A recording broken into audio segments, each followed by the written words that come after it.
అమెరికాలో హాలోవీన్ అనే పండక్కి గుమ్మడికాయలతో మొత్తం డెకరేషన్ చేస్తారు. ఓర్ని అమ్మ బడవ, ఇంత పెద్ద గుమ్మడికాయ అయింది, 50 కిలోల పైన ఉంది, నిజమైందా ఇది లబ్బర్దా అనుకున్నాను. పోయి చూస్తే అది నిజమైన గుమ్మడికాయే.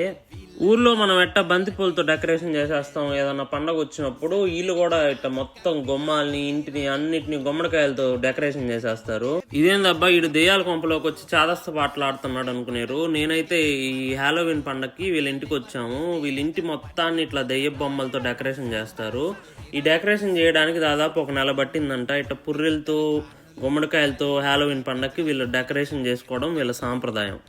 ఇంటినే కాదు, వీళ్ళు కూడా హాలోవీన్ రోజు దెయ్యపు వేషాలు అయితే వేసుకుంటారు. అలా వేషాలు వేసుకొని స్పిరిట్స్ ని భయపడతారంట. వీళ్ళు ఆత్మలు ఆ రోజు తిరిగి వస్తాయని, వాటిని భయపెట్టడానికి ఇలా చేస్తారని ఇక్కడ వాళ్ళ విశ్వాసం అన్నమాట. సరే మామ, ఇంకా గంట పెళ్లి కొట్టి నా ఛానల్ అయితే సబ్స్క్రైబ్ చేసుకోండి.